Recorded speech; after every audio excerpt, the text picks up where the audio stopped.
My dear student, नमस्कार। बाल गोविंद भगत, जी हाँ, ये रेखा चित्र शैली में रचा गया पाठ है और इसके लेखक हैं रामवृक्ष बेनीपुरी।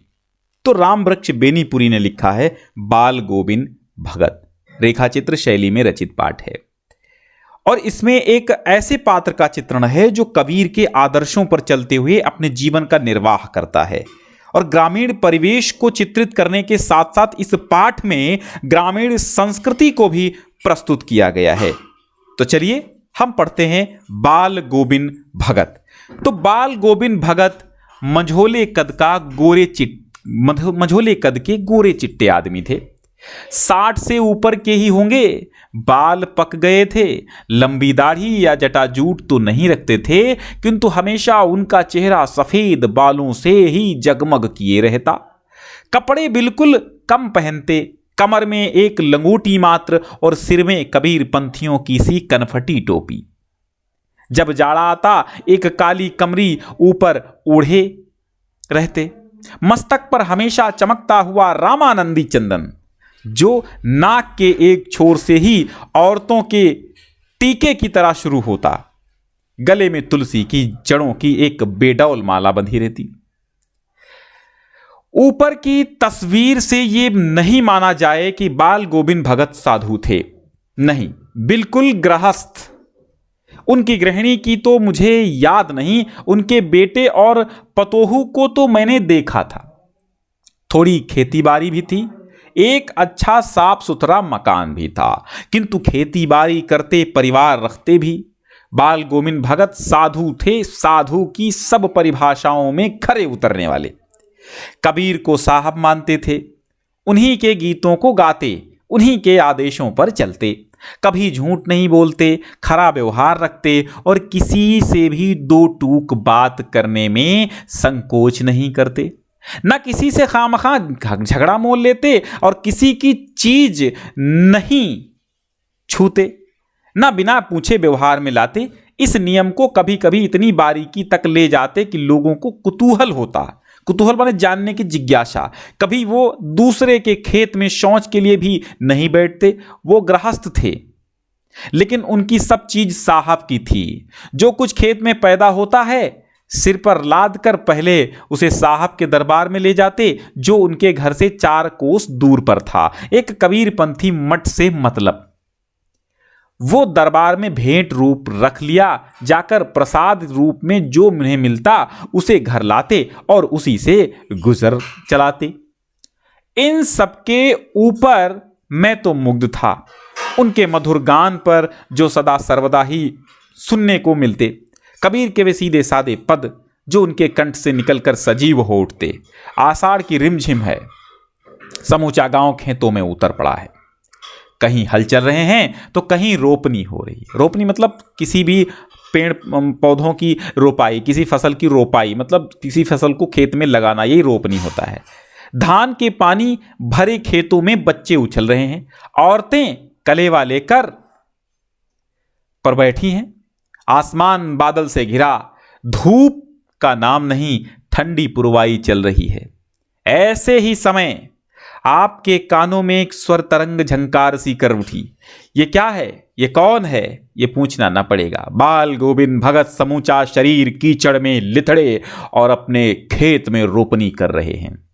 उनकी उंगली एक एक धान के पौधे को पंक्तिबद्ध खेत में बिठा रही है। उनका कंठ एक एक शब्द को संगीत के जीने के पर चढ़ाकर कुछ को ऊपर स्वर्ग की ओर भेज रहा है और कुछ को इस पृथ्वी की मिट्टी पर खड़े लोगों की कानों की ओर। बच्चे खेलते हुए झूम उठते हैं। मेड़ पर खड़ी औरतों के होंठ कांप उठते हैं। वे गुनगुनाने लगती हैं। हलवाहों के पैर ताल से उठने लगते हैं और रोपनी करने वालों की उंगलियां एक अजीब क्रम से चलने लगती हैं। बाल गोविंद भगत का यह संगीत है, यह जादू।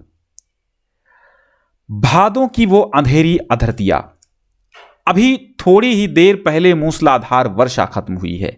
बादलों की गरज, बिजली की तड़प में आपने कुछ नहीं सुना हो, किंतु अब झिल्ली की झंकार या दादरों की टर्र टर्र बाल गोविंद भगत के संगीत को अपने कोलाहल में डुबो नहीं सकती। उनकी खंजड़ी डिमक डिमक बज रही है। वे गा रहे हैं, गोदी में पियावा चमक उठे सखिया चिहुक उठे ना। हाँ, पिया तो गोद में ही है, किंतु वो समझती है वो अकेली है। चमक उठती है, चिहुक उठती है उसी भरे बादलों वाले भादों की आधी रात में। उनका यह गाना अंधेरे में अकस्मात कौंध उठने वाली बिजली की तरह किसे न चौंका देता। अरे अब ये सारा संसार निस्तब्धता में सोया, बाल गोविंद भगत का संगीत जाग रहा है, जगा रहा है, जाग रहा है और जगा रहा है। तेरी गठरी में लागा चोर मुसाफिर जाग जरा, तेरी गठरी में लागा चोर मुसाफिर जाग जरा। ये ऐसे कातिक आया नहीं कि बाल गोविंद भगत की प्रभातियां शुरू हुई जो फागुन तक चला करती। इन दिनों वो सवेरे उठते और न जाने किस वक्त जगकर वो नदी स्नान को जाते। गांव से 2 मील दूर वहां से नहा धोकर लौटते और गांव के बाहरी पोखरे के ऊंचे भिंडे पर अपनी खंजड़ी लेकर जा बैठते और अपने गाने टेरने लगते। मैं शुरू से ही देर तक सोने वाला हूं, किंतु एक दिन माघ की उस दांत किटकिटाने वाली भोर में भी उनका संगीत मुझे पोखरे पर ले गया था। अभी आसमान के तारों के दीपक बुझे नहीं थे, हां पूरब में ही लोही लग गई थी जिसकी लालिमा को शुक्र तारा और बढ़ा रहा था। खेत बगीचा घर सब पर कुहासा छा रहा था। कुहासा माने कुहरा। सारा वातावरण अजीब रहस्य से आवृत माने ढका हुआ मालूम पड़ता। उस रहस्यमय वातावरण में एक कुश की चटाई पर पूरब मुंह काली कमली ओढ़े बाल गोविंद भगत अपनी खंजड़ी लिए बैठे थे। उनके मुंह से शब्दों का तांता लगा था। उनकी अंगुलियां खंजड़ी पर लगातार चल रही थीं। गाते गाते इतने मस्त हो जाते, इतने सुरूर में आते, उत्तेजित हो उठते कि मालूम होता अब खड़े हो जाएंगे। कमली तो बार बार सिर के नीचे सरक जाती। मैं जाड़े से कपकपा रहा था, किंतु तारे की छांव में भी उनके मस्तक के श्रम बिंदु जब तब चमक ही उठ पड़ते। गर्मियों में उनकी संझा कितनी उमस भरी शाम को न शीतल करती। अपने घर के आंगन में आसन जमा बैठते। गांव के उनके कुछ प्रेमी भी जुट जाते। खंजड़ियों और करतालों की भरमार हो जाती। एक पद बाल गोविंद भगत कह जाते। उनकी प्रेमी मंडली उसे दोहराती तिहराती। धीरे धीरे स्वर ऊंचा होने लगता। एक निश्चित ताल, एक निश्चित गति से उस ताल स्वर के चढ़ाव के साथ श्रोताओं के मन भी ऊपर उठने लगते। धीरे धीरे मन तन पर हावी हो जाता।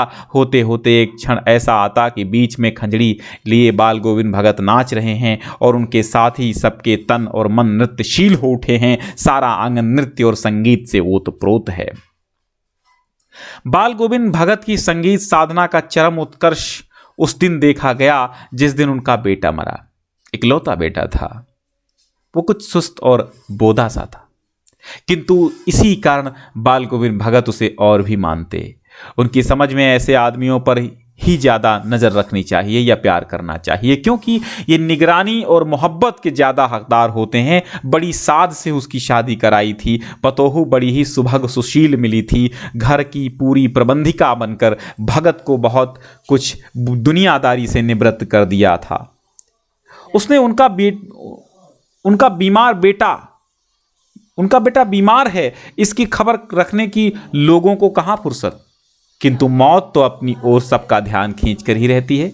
हमने सुना बाल गोविंद भगत का बेटा मर गया। कुतूहलवश उनके घर गया, देख कर दंग रह गया। बेटे को आंगन में एक चटाई पर लेटाकर एक सफ़ेद कपड़े से ढक रखा है। वो कुछ फूल तो हमेशा ही रोपते रहते। उन फूलों में से कुछ तोड़कर उस पर बिखरा दिए हैं।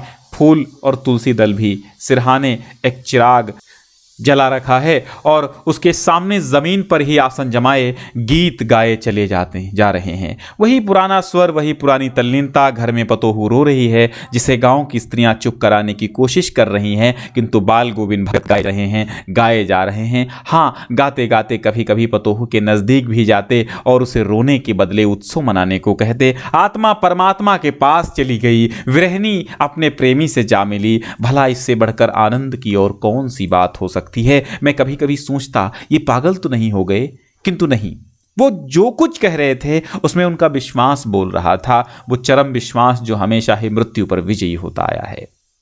बेटे के क्रियाकर्म में तूल नहीं किया, पतोहू से ही आग दिलाई उसकी, किंतु ज्यों ही श्राद्ध की अवधि पूरी हो गई, पतोहू के भाई को बुलाकर उसके साथ कर दिया, यह आदेश देते हुए कि इसकी दूसरी शादी कर देना। इधर पतोहू रो रो कर कहती, मैं चली जाऊंगी तो बुढ़ापे में कौन आपके लिए भोजन बनाएगा, बीमार पड़े तो कौन एक चुल्लू पानी भी देगा। मैं पैर पड़ती हूं, मुझे अपने चरणों से अलग नहीं कीजिए। लेकिन भगत का निर्णय अटल था, तू जा, नहीं तो मैं ही इस घर को छोड़कर चल दूंगा। ये थी उनकी आखिरी दलील, और इस दलील के आगे बेचारी की क्या चलती। बाल गोविंद भगत की मौत उन्हीं के अनुरूप हुई। वो हर वर्ष गंगा स्नान करने जाते, स्नान पर उतनी आस्था नहीं रखते जितना संत समागम और लोक दर्शन पर पैदल ही जाते। करीब 30 कोस पर गंगा थी, साधु को संबल लेने का क्या हक, और गृहस्थ किसी से भिक्षा क्यों मांगे। अतः घर से खाकर चलते तो फिर घर पर ही लौट कर खाते। रास्ते भर खंजरी बजाते गाते, जहाँ प्यास लगती पानी पी लेते। 4-5 दिन आने जाने में लगते, किंतु इस लंबे उपवास में भी वो मस्ती, वही मस्ती। अब बुढ़ापा आ गया था किंतु टेक वही जवानी वाली। इस बार लौटे तो तबीयत कुछ सुस्त थी, खाने पीने के बाद भी तबीयत नहीं सुधरी, थोड़ा बुखार आने लगा। किंतु नेम व्रत तो छोड़ने वाले नहीं थे। वही 2 जून गीत, स्नान, ध्यान, खेती बाड़ी देखना दिन दिन छीजने लगे।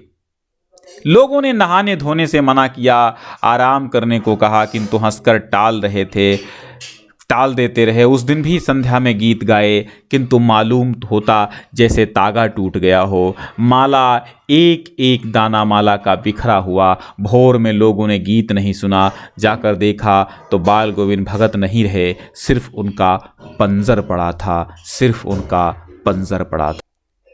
तो बच्चों, कैसा लगा आज का हमारा पाठ बाल गोविंद भगत। इसके लेखक हैं रामवृक्ष बेनीपुरी। एक रेखा चित्र शैली में लिखा गया ये लेख है। तो आप कमेंट बॉक्स में हमें अवश्य बताएं, और आगे हम इसके अभ्यास प्रश्नों को देखेंगे। बहुत बहुत धन्यवाद।